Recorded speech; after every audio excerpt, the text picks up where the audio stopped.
Bismillahirrahmanirrahim. Assalamualaikum warahmatullahi wabarakatuh. Pada kesempatan kali ini kita akan belajar di kelas 6 ya.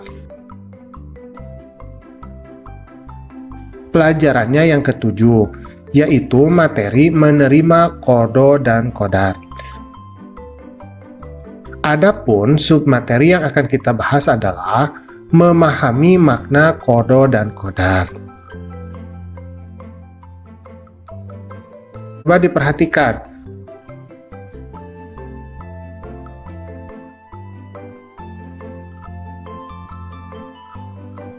Qada adalah keputusan atau ketetapan terhadap suatu ketentuan yang telah ditetapkan oleh Allah Subhanahu wa Ta'ala bagi makhluknya.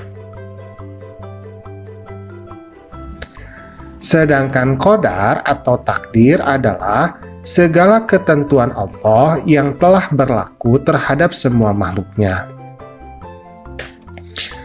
Nah, sekarang kita contohkan. Misalkan di sini ada garis waktu. Ada yang namanya masa azali. Jadi masa azali itu adalah suatu masa di mana Allah belum menciptakan segala hal. Jadi hanya ada Allah saja. Nah, ketika masa azali, maka Allah itu menentukan nasib semua makhluknya. Nah, inilah yang kita namakan sebagai qada. Tetapi dalam perjalanan waktunya, ketika segala hal itu mulai tercipta, maka manusia itu mampu merubah beberapa nasibnya. Melalui apa? Melalui ikhtiar dan doa. Nah, kemudian setelah terjadi hal tersebut, maka inilah yang kita namakan sebagai qadar.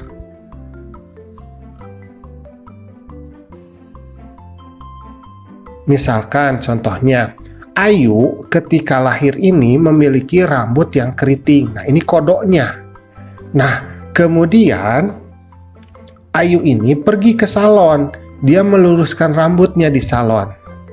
Nah, ini yang kita namakan sebagai ikhtiar. Nah, maka rambut Ayu setelah dia pergi ke salon ini menjadi lurus. Nah, ini yang kita namakan sebagai qadar. Gitu. Tapi tidak semua qada itu mampu dirubah. Ada beberapa qada yang memang tidak bisa dirubah. Nah, karena itu takdir atau qadar ini kita bagi dua. Yang pertama ada yang namanya takdir mu'allaq. Yang kedua ada yang namanya takdir mubrom. Nah, takdir mu'allaq ini adalah takdir yang masih dapat dirubah oleh manusia, misalnya kesejahteraan, kepandaian, dan sebagainya.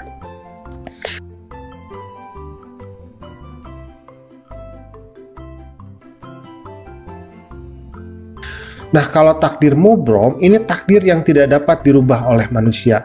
Misalnya kelahiran, jadi seseorang tidak bisa memilih dilahirkan dari ibu yang mana, ayah yang mana, tidak bisa.